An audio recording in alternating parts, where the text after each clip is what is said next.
Merhaba, ez Eylül. Deheman demede xwediye kafeya Romeo Juliet. Ev 10 salin ez li Mêrdînê dijîm. Ez bi eslê xwe ji Çanakkale'ye me. Ji ber hevjînê xwe ez li Mêrdînê bicih bûme. Çalakiya sêvan mêxek rêj li gorî min çalekiyek pir xweş e. Mirov tê li bal hev û bi hevdûre demek xweş derbas dikin.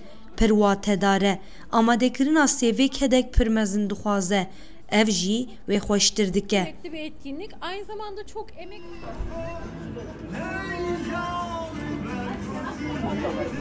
Temenê hinek diyariyan ji temenê evîndaran dirêjtir e. Sêva mêxekrêj wek diyariyeke ku di nav kevneşopiyên Kurdan de cih digire. Ew bûye sembola çend tiştên cihêjî. Ez dê li bajarê kevnar Mêrdînê de we bibim çalekiyek çandî.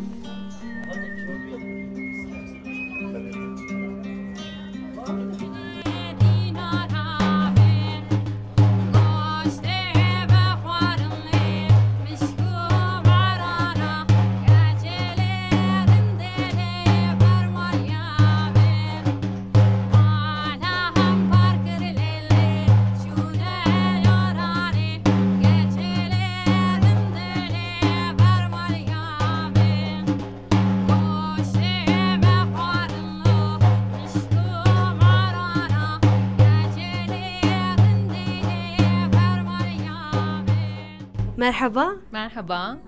Gelo tu tukari xwe bidî nasîn tu kî, tu çi karî dikî, tu ji ku yî? Ez Mizgîn Xan, ji Mêrdînê me. Bikarê dublaj dengdayîna Kurdî û bikarê cilûbergên Kurdî mijûlim, dîzayna wan dikim.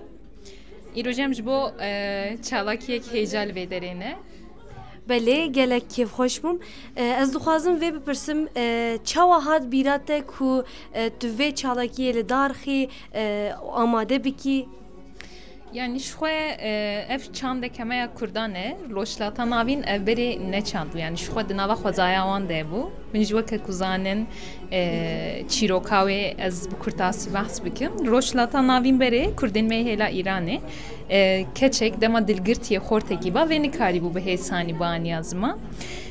Sêvekê digirt bi mêxekreşa yek bi yek bi kedeke mezin dixemilan û vê sêvê diyarî wê xortî dikir ji xwe ev dat wê wateya ku dilê min muqabilê dilê te ye û her wiha em bêjin du malbat, du eşîr, gerşerek pevçûnek mezin di nav bera wan de heba malbatek ji wan ger sêveke bi mêxekreşa xemilandî bişanda ji wê malbatê re ew şer, ew pevçûn bi dawî dibû heta ku ew sêv bi temamî xerab bibe. Lê ji xwe nêzîka 100 sal belkî 100 sala zêdetir jî ev sêv xera nabe û bêhneke wê jî gelek xweş heye.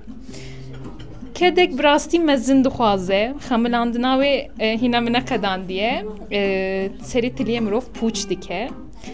Lewma berî em diyarî hinek ham bikin divê em baş bifikirin ku hêjayî vê kedê be, vê êşê be.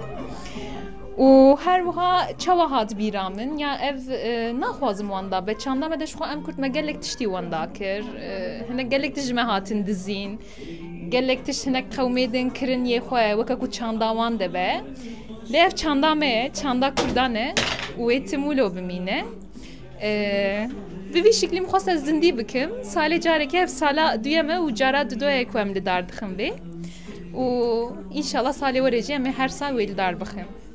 Belê gelek spas. Belê temaşevanên hêja we jî bihîst gelek kedek mezin dixwaze pêwîst e ew kes lê hêja be ku hûn bidinê.